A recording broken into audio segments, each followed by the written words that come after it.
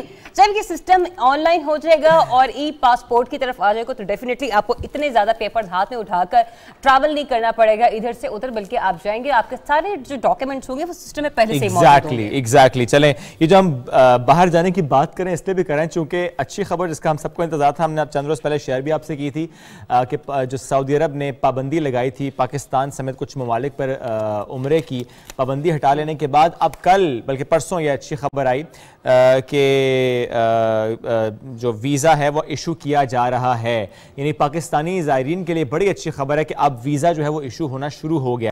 لیکن ابھی کچھ سوال ہیں ذریعہ، سوال یہ ہے کہ اچھا کون سی ویکسین لگوائی ہے تو جا سکتے ہیں، اچھا اگر ویکسین لگی ہے ایک ڈوز لگی ہے تو کیا کوارنٹین ہوگا تو کتنے دن کا ہوگا، پہلے سے بک ہوگا؟ جو پہلے ہم نے کووڈ ٹائمز میں دیکھا کہ اپلیکیشن ہے وہاں پر آپ اس اپلیکیشن کے ذریعے سلاٹ بک کراتے ہیں، انہیں 2 گھنٹوں میں جا کر آپ کو عمرہ مکمل کرنا ہے، کہ اب وہی ہوگا یا کہ اب اوپن ہے؟ تو اس پر آج ہم بات کریں گے، ٹور آپریٹر ہیں، ویزا کنسلٹنٹ نیاز محمد صاحب، انہوں نے ہمیں جوائن کیے۔ نیاز صاحب السلام علیکم، کیسے ہیں آپ؟ جی وعلیکم السلام شعیب، کیسے ہیں آپ؟ ٹھیک ہیں الحمدللہ بالکل ٹھیک ٹھاک۔ نیاز صاحب یہ بتائیے گا کہ یہ جو کچھ سوال میں نے ریز بھی کیے ہیں تو آپ چونکہ ظاہر ہے اس سے وابستہ ہیں، تھوڑا سا کلیئر کیجئے گا، یہ خبر آنے کے بعد کہ ویزا پہ ایشو ہو رہے ہیں تو کیا طریقہ کار ہے، کتنے ویزا ایشو ہوں گے، اور کیا اب ٹور آپریٹرز نے پیکیجز دوبارہ سے نکالنا شروع کر دیں گے؟ اچھا اتنے لاکھ کا اس وقت عمرہ ہوگا، اتنے کا یہ پیکیج ہوگا، اور وہ quarantine vaccine what ever the information you have please share کیجئے گا۔ جی شعیب صاحب، ابھی 2 دن پہلے یہ اناؤنس ہو گئی ہے، آئی ڈیز ایکٹیو ہو گئی ہیں، لیکن ابھی جو تجدید چل رہی ہے پاکستانی جو کمپنیز ہے عمرہ آپریٹرز اور سعودی عمرہ آپریٹرز کے درمیان رینیوبل چل رہا ہے، ابھی اس پہ تقریباً 3-4 دن لگ جائیں گے، تو اس کے بعد ہی جو پیکیجز ہیں وہ اناؤنس ہوں گے۔ ابھی اس سے پہلے ہی ایک اور ایشو یہ ہے کہ جو ایئر لائن کے فیئرز ہیں وہ بھی ابھی تک آئے نہیں ہیں، کیونکہ ابھی 1 ہفتہ پہلے ہی وہ اقامہ ہولڈر کو الاؤ کیا ہے ڈائریکٹ فلائٹس پہ، تو ان کی جو 1 وے ٹکٹ ہے وہ تقریباً 1 لاکھ روپے آ رہی ہے، اگر یہی رہا تو پھر تو 1.5 لاکھ روپے کی صرف ٹکٹ ہوگی، تو اس سے تو پھر کافی زیادہ تو نیاز صاحب یہ اگر 1.5 لاکھ کی صرف ٹکٹ ہے تو ہم کیا اسٹیمیٹ کریں کہ اگر کسی شخص نے 14 دن کے لیے عمرے پر جانا ہو اس وقت ایک پاکستانی نے، تو رفلی کیا اسٹیمیٹ آپ کا وہاں کا ذرا ہوٹل بکنگ اور سب کچھ آپ دیکھتے ہیں کتنے کا ہو جائے گا؟ یس تقریباً 2.5 لاکھ روپے کا اراؤنڈ یہ پیکیج ہوگا، لیکن امید یہ ہے کہ ابھی ایئر لائن کی فلائٹیں اور بڑھائیں گے، فریکوینسی بڑھائیں گی، ابھی جیسے آپ 100 میں سے 25-20% فلائٹیں جا رہی ہیں، تو امید ہے کہ اس کو یہ 80-100 میں لے کے آ جائیں گے، جس سے جو ٹکٹس ہے وہ تقریباً وطن 1 لاکھ روپے کے اندر آ جائیں گے۔ اگر یہ آتے ہیں تو انشاءاللہ پھر 2 لاکھ روپے کے اندر ہمیں پیکیج پڑے گا عمرے کا بجٹ پیکیج۔ یہ بھی بتائیے گا جو ویکسینیشن کا کہا جا رہا ہے اس پہ بہت سارے سوالیہ نشان تھے کہ ویکسینیشن کون سی ہونی چاہیے، اور جو ویکسینیشن ہے مطلب ان کی کتنا وقت گزر گیا ہے، آپ کا ویکسینیشن سرٹیفکیٹ بنا ہوا ہے تو آپ ٹریول کر سکتے ہیں سعودیہ کے لیے؟ ابھی جو سعودی نے جو پالیسی دی ہے، جو 4 ویکسینیشن ہے جس میں جانسن اینڈ جانسن کا 1 ڈوز ہے، فائزر ہے، موڈرنا ہے اور اسٹرازینیکا ہے، اگر آپ نے یہ ویکسین لگوائی ہے تو آپ کو کوارنٹائن کی ضرورت نہیں ہے، آپ ڈائریکٹ جا سکتے ہیں۔ اگر آپ نے جو سائنوفارم لگائی ہے، جو چائنیز کی ویکسین لگوائی ہے، تو اس کے لیے آپ نے 48 آورز کا کرنٹینہ کرنا پڑے گا سعودیہ میں، یہ ابھی ان کی نئی پالیسی یہی ہے سعودی گورنمنٹ کی، صرف عمرے زائرین کے لیے۔ جو اقامہ ہولڈرز ہیں وہ تو ابھی بھی 5 دن کا کرنٹینہ کریں گے اینی ہاؤ، ان کو تو کوئی وہ نہیں ہے، لیکن عمرے کے لیے انہوں نے یہ پالیسی نہیں دی ہے کہ اگر وہ عمرے پہ جا رہے ہیں، انہوں نے 4 ویکسینیشن لگوائی ہے